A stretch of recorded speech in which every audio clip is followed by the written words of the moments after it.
Ei, amigos! Beleza? Tudo beleza por aí? Tranquilidade total? Estamos aqui no canal Tricolaço depois de São Paulo 2, 3, Corinthians 1. Muito bem, hein? Mas vou te falar uma coisa, hein? Finalzinho de jogo mala esse pro São Paulo, não é? Era para ter administrado com muito mais facilidade. Mas vamos lá. Vitória importante, depois de tudo que aconteceu na semana, depois da queda na Libertadores, depois de o único norte para a equipe do São Paulo hoje ser exatamente a classificação para a Libertadores de novo no ano que vem, ali via G4, no máximo um G6, você tinha que vencer o jogo. Então a obrigação nesse caso foi feita. Um jogo, deixa eu ajeitar melhor as coisas aqui.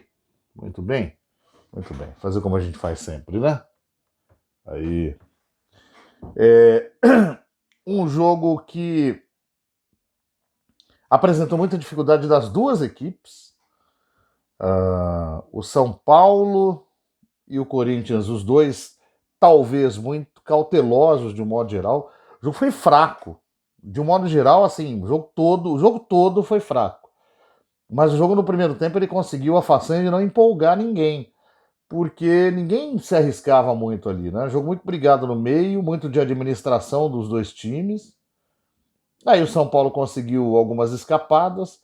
Era mais ou menos assim, um jogo muito contido no meio, onde quando havia um escape em direção ao gol, normalmente quem assustava um pouco mais era o São Paulo. Mas nada assim também, oh e tal. Até que acontece o pênalti, pênalti bem marcado. Aliás, um destaque sobre a arbitragem do Rafael Klein. É, foi muito boa a arbitragem do jogo, no geral. E especificamente se a gente pensar em equipe de arbitragem, porque teve coisas que ele errou. Por exemplo, o pênalti ele não marcou, mas vamos combinar que o pênalti nem todo mundo percebeu na hora. Jogaram muito rápido. O VAR percebeu, o VAR chamou, ele foi ao VAR, ele olhou, porque é diferente de interpretação ali quando o cara vê e não marca. Ele claramente não viu aquele lance. E ao ver no VAR, foi onde ele tomou a decisão de marcar o pênalti. Então foi bem o VAR em chamar e foi bem ele ao entender que havia mesmo uma falta ali, que quase ninguém tinha visto. Mas é aquela solada clássica, né? Tô pisando em cima da perna do cara. Então pênalti do Fagner. Aí o Lucas dessa vez lembrou que o gol é maior para os lados, né? Você vai bater pênalti, lembre, o gol é maior para os lados. Então, bata forte nos cantos ou no meio. No alto, a tendência é você isolar, porque o gol é mais baixo do que mais largo. Então fica essa explicação aí. Mas foi isso. Depois de um primeiro tempo muito fracão, muito sem alternativa, o diferencial foi o gol do Lucas de pênalti no final do primeiro tempo, com a expulsão do Fagner. É importante falar da expulsão, porque ela acontece no âmbito de ser o último jogador, aliás, ser o jogador que faz a falta numa jogada com chance clara de gol, e por isso que ele é expulso. E depois disso tem o intervalo, quando voltam os dois times, a coisa fica ainda mais complicada para o Corinthians.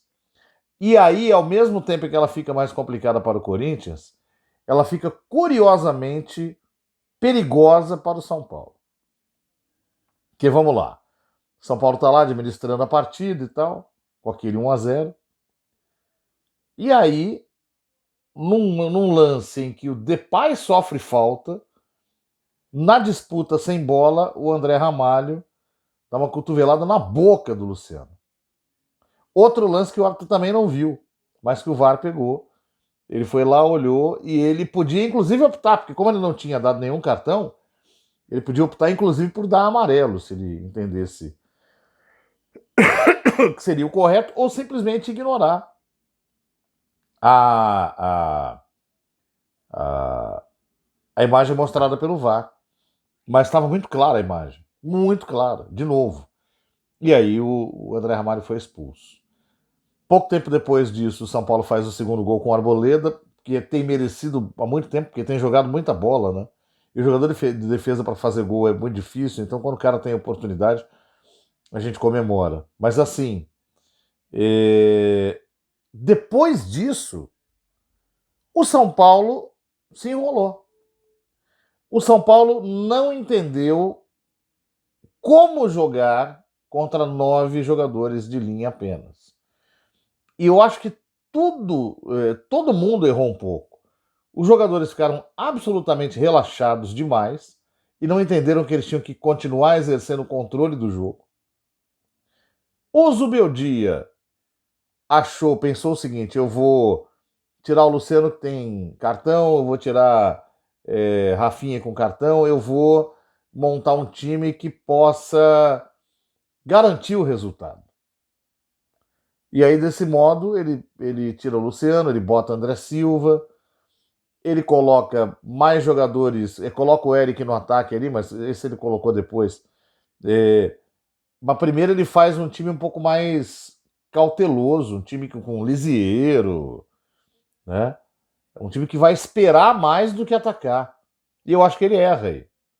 Porque ia sobrar espaço. Só que ele não sobra sozinho. Esse espaço ele aparece conforme você troca passes e vai invadindo a intermediária adversária. E o São Paulo meio que se assustou com essa possibilidade de poder, entre aspas, humilhar o Corinthians. É verdade isso. A linguagem é realmente essa. Né? O São Paulo se assustou com essa possibilidade, falou, não, vamos tentar garantir. Só que ao tentar garantir, o adversário que está perdido por 2, está perdido por 1.000, está perdido por nada. Ele vai para cima. E aí, num erro grosseiro da defesa do São Paulo, o Corinthians faz o primeiro. Gol do Yuri Alberto, jogando sozinho. Já havia acontecido alguns lances antes do Corinthians tentar a chegada com os defensores do São Paulo, não os jogadores de defesa em si, mas eles somados a jogadores de meio, um pouco atrapalhados ali com aquele negócio de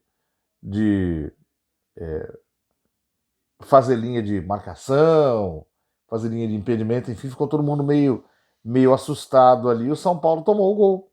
Já tinha quase tomado antes e tomou o primeiro. E aí o time ficou ainda mais assustado com isso.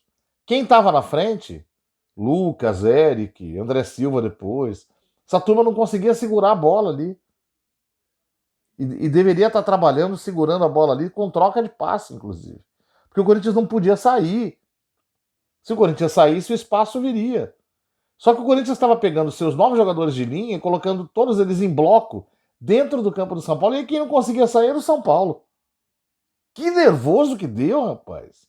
Nervoso este que só passou com o terceiro gol do André Silva, que fez o que tinha que fazer, né? O Eric errou bola antes, tentando driblar um a mais. O Lucas tentou fazer um drible a mais, perdeu bola também. Quem foi objetivo foi o André Silva. Foi lá, meteu no gol. E o São Paulo fez o terceiro gol e aí o jogo encerrou. Para pós-Libertadores, é um clássico. Precisava vencer, eu acho que está ótimo. O São Paulo entrou no G4 agora. Daqui a pouco tem o Flamengo mais tarde. O Flamengo vai pegar o Atlético Paranaense, não quer dizer que seja uma moleza. Se o Flamengo não ganhar, o São Paulo vai dormir no G4. É importante essa colocação. Mas se ficar no G5, tá ok. Vai tentando se sustentar ali, porque a dificuldade não parou aí. São mais 10 jogos, o São Paulo tem alguns jogos muito chatos, tipo Cuiabá fora. O Cuiabá ganhou no Morumbi. Tá em péssima fase? Tá, mas jogar lá não é fácil. Bahia fora. São Paulo tem o Botafogo fora. Tem o Grêmio fora. São jogos muito difíceis. Aí tem o Bragantino fora, que também é sempre muito chato. Aí vai pegar Vasco em casa. Mas qual casa, né? Morumbis ou Brasília? Tem o Atlético Paranaense em casa e o Juventude em casa. Só esses jogos. Na verdade é que são 4, né? Mas hoje eram 5, né? Então é o Corinthians, que já foi, deveria ter sido no Morumbis, não foi. Atlético Paranaense, Vasco da Gama, Atlético Mineiro, esse eu esqueci de falar, e tá faltando um aí que eu não tô achando, e Juventude. Esses 4 jogos, né? Mais o Corinthians hoje 5, são os últimos que o São Paulo tem em casa no Brasileirão desse ano, considerando que alguns não serão em casa. Haverá mais jogos em Brasília. Pelo menos mais um. Não se sabe se o jogo contra o Vasco ou o jogo contra o Juventude. Se for o Juventude vai ser engraçado, porque no primeiro turno foi lá também, só com o mando do Juventude. Né? Anfan, acho que de um modo geral é isso. Nós tivemos o Rafael bem, fazendo defesa importante. Na hora do gol, acho que não tinha muito o que fazer. Batida forte do Yuri. Bem batida, a bola foi no canto. Mas quando foi exigido antes disso, ele foi bem. Rafinha fez uma partida correta. Vou dar uma nota 7 para ele. Arboleda, soberbo na zaga, ainda fez um gol. Nota 9 para o Arboleda. Melhor do São Paulo. Alan Franco, nota 8. Muito boa atuação na zaga. O Wellington alternou, ele começou mal, depois melhorou no primeiro tempo, depois caiu, depois melhorou de novo no segundo. Dá para dar um 7 para ele. Bobadilla, acho que jogou bem, não deu respiro para o Garro, não permitiu que o Garro tivesse liberdade, merece uma nota 7,5. Luiz Gustavo, teve 2 momentos no primeiro tempo onde ele fez algo semelhante ao que ele fez no jogo contra o Botafogo, matou a bola e a bola foi parar no pé do adversário, sorte que o conserto veio logo depois. Lisiero entrou, ficou um pouco atrapalhado, mas depois se achou, dá para dar um 6,5 para ele ali. O Lucas jogou até o fim hoje, né? E hoje jogou bem, 7,5 para ele. Luciano fez uma grande partida, merecia ter saído com um gol hoje. Dá para dar 8 para ele. Fazia tempo que ele não tinha uma atuação para esse tipo de nota. E eu acho que é importante lembrar quando isso acontecer. Né? André Silva, que entrou, inclusive pela participação em alguns lances e pelo gol que fez, dá para dar um 7 também. Entrou forte, está entrando mais ligado de novo esse jogador. Caleri, que perdeu uma chance gigante depois do 1-0, ainda no primeiro tempo. Poderia ter tentado ampliar. Teve alguns momentos de confrontação no jogo, mas acho que ele se saiu bem de modo geral ali. E hoje, pelo menos, ele estava ligado, ele estava brigando com o zagueiro, ele estava puxando o zagueiro para a área, ele estava mais ligado. Não dá para dar nota baixa hoje, não. Dá para dar um 7,5 para o Caleri hoje, pela força que exerceu por ali. Wellington Rato também alternou, teve bons momentos no primeiro tempo, momentos estranhos, perdeu um gol, onde ele chutou tão torto, mas tão torto, que a bola quase foi parar na bandeirinha de escanteio e estava com o canto aberto. E recentemente e hoje ainda, nesse mesmo jogo, ele chutou uma outra bola, mas é completamente sem direção. Sobrou para ele, ao invés dele mirar e bater com direção, bateu reto, a bola saiu do lado do gol, uma coisa pavorosa. Ainda assim, taticamente, em termos de entrega dentro de campo, acho que ele foi bem. Merece um 7,5 também. Enfim, esse é o time que o São Paulo vai apresentar nos próximos jogos também. Nada muito diferente disso. Fica aí a expectativa de que o Zubeldia consiga pôr na cabeça dos caras que as vitórias são importantes. Que não tem joguinho do